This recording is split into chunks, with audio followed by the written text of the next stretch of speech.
ఓం మహాగణాధిపతయే నమః. ఓం గురుభ్యో నమః.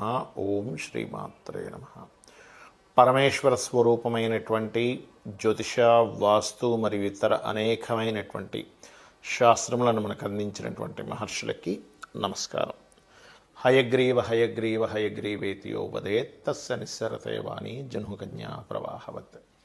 అరుణాం కరుణాతరంగితాక్షీం ధృతపాశాంకుశపుష్పబాణచాపాం అనిమాదిభిరావృతాం మయూకైః అహమిత్యేవ విభావయే భవానీం. శ్రీమాత్రే నమః.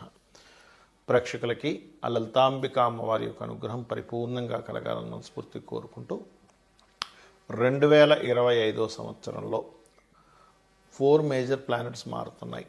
సర్వసాధారణంగా ఏదైనా ఒక సంవత్సరంలో ఒక ప్లానెట్ 2 ప్లానెట్స్ మారుతుంటాయి. కానీ సమ్ టైమ్స్ 2 ఛాయాగ్రహాలు 2 మేజర్ ప్లానెట్స్ కర్మకి జీవుకి కారకమైనటువంటి శని గురువులు మారుతున్నారు. దీనివల్ల ఒక్కొక్క లగ్నం లేదా రాశి వారికి ఎటువంటి ఫలితాలు జరగనున్నాయి మరియు ఎటువంటి జాగ్రత్తలు తీసుకోవాలి, మారకముందు ఎటువంటి ఫలితాలు, మారిన తర్వాత ఎటువంటి ఫలితాలు, అదేవిధంగా దేశకాల పరిస్థితులు ఎటువంటివి మార్పులు రానున్నాయనేటువంటి విషయాలు మనం ఇప్పుడు తెలుసుకుందాం. అయితే ఈ విషయాలు చెప్తుంది నేనైనప్పటికీ కూడా చెప్పిస్తుంది సాక్షాత్ లలిత అమ్మవారిగా భావిస్తూ తెలుసుకుందాం. ముందుగా మేష లగ్నము. లగ్నం తెలియని వారు రాశి నుంచి చూసుకోవచ్చు. బికాజ్ ఆఫ్ లగ్నమే చాలా ప్రధానం రాశి కంటే కూడా. సరే, అయితే ఇక్కడ మేష లగ్నానికి ఈ రాహువు, కేతువు, శని గురువులు ఎలా మారనున్నారు, ఎప్పటి వరకు ఉంది చూసుకున్నట్లయితే ప్రస్తుతం మీకు ఈ 2025 మనకి సహజంగా చూసుకుంటే ఉగాదిదే చూసుకోవాలి. కాకపోతే ఏంటంటే కొంతమంది ప్లానింగ్ కోసం జనవరి టు డిసెంబర్ ఎలా ఉందని అడుగుతూ ఉన్నారు ప్రతిసారి కూడా, అందుకని చేయడం జరుగుతుంది. మనదైతే ఉగాది మెయిన్గా చూసుకుంటే ఇది ఆంగ్ల సంబంధించినటువంటిది. అయితే ఈ 2025 సంవత్సరానికి 9 అవుతుంది. అదేవిధంగా మనకి కాస్త క్రోధినామ సంవత్సరం నడుస్తుంది కాబట్టి కొంచెం మే వరకు అనవసరమైన ఘర్షణల జోలికి వెళ్ళకండి. ఫస్ట్ అది ఏ లగ్నం ఏ రాశి వారైనా సరే. ఇక ముఖ్యంగా మేషం వారికి కనుక చూసుకుంటే ప్రస్తుతం గురువు లగ్నంలో ఉన్నాడు. ఈ లగ్నంలో గురువు మీకు మే 15వ తేదీ వరకు ఉంటాడు. మే 15 వరకు ఉన్నటువంటి గురువు మీకు పర్టికులర్గా వివాహ సంబంధించిన విషయాలు కుదిరేటువంటి యోగాన్ని ఇస్తున్నాడు. ఇక్కడ మే 15 దాటిన తర్వాత వ్యాపారపరమైనటువంటి లాభాలు అద్భుతంగా ఇస్తాడు. అక్కడ అంటే చాలా బాగా వ్యాపారపరంగా బాగా కలిసి రావడము ఇటువంటివి బ్రహ్మాండంగా జరుగుతాయి. అదేవిధంగా మీ యొక్క ప్లానింగ్ ద్వారా ఒక మంచి యోగం కలగడము, లేదా తండ్రి మూలంగా కొంత భాగ్యం ఓపెన్ అవ్వడం, ఇట్లాంటివన్నీ కూడా గురువు ఇస్తున్నాడు. మకర లగ్నము, మకర రాశి. మకరం వారికి కనుక చూసుకున్నట్లయితే ప్రధానంగా ఇక్కడ మీ యొక్క లగ్నం నుంచి ప్రస్తుతం శని 2లో ఉన్నాడు.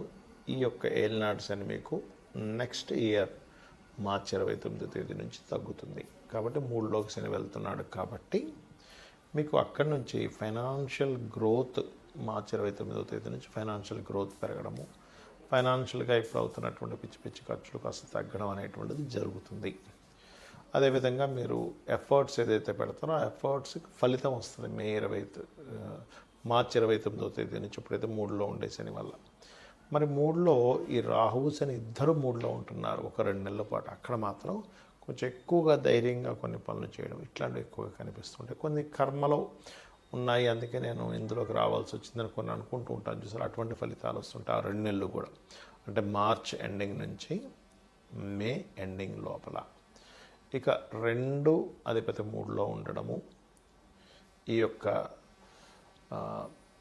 ప్రస్తుతం మీకు 9లో కేతు ఉన్నందుకు మే ఎండింగ్ వరకు కూడా పుణ్యక్షేత్ర దర్శనాలు చాలా ఎక్కువ జరుగుతాయి. ఆధ్యాత్మికమైన వాటిల్లో ఎక్కువగా తిరుగుతారు.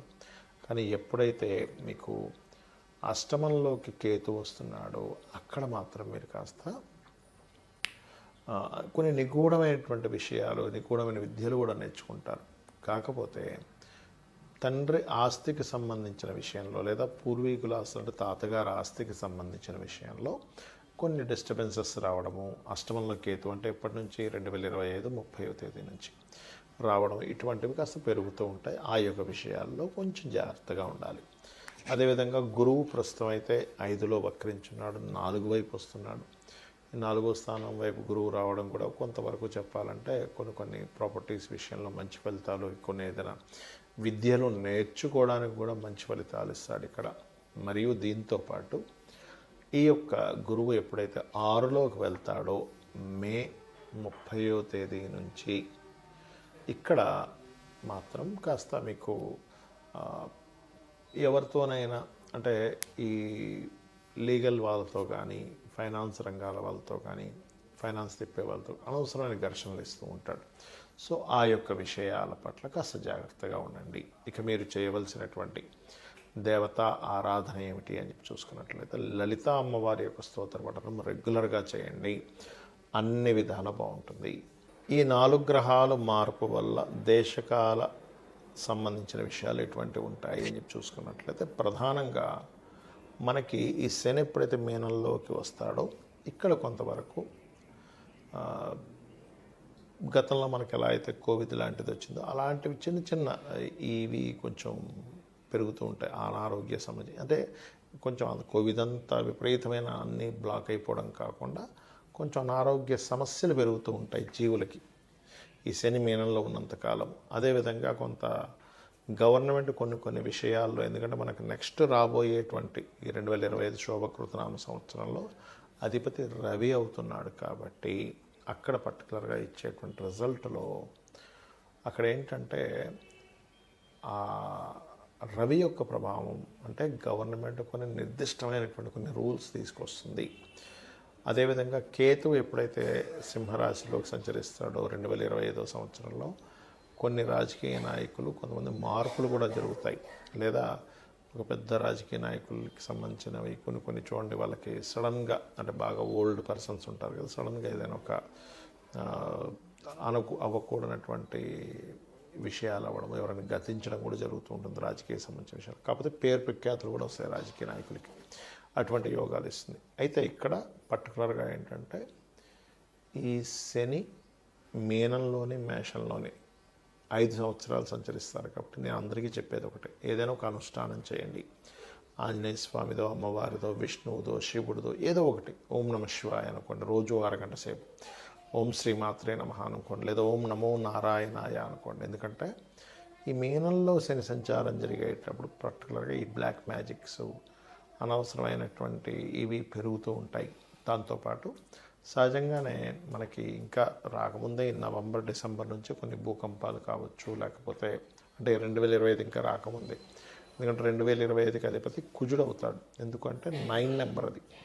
కాబట్టి కుజ ప్రభావం మనకు ఎలాగో ఇప్పుడు క్రోధినామ సంవత్సరం నడుస్తున్నందుకు 2025 ఎండింగ్ వరకు కొంచెం ఈ గొడవలు, ఈ యొక్క బార్డర్స్లో కొంతమంది వచ్చి అటాక్ చేయడానికి చేసే ప్రయత్నాలు ఇవన్నీ కూడా జరుగుతూ ఉంటాయి. అదేవిధంగా సర్వసాధారణంగా ఏంటంటే నేను చెప్పేది ఒకటే, మీకు గోచారంలో గ్రహాలు ఎలా ఉన్నా గుర్తుపెట్టుకోండి.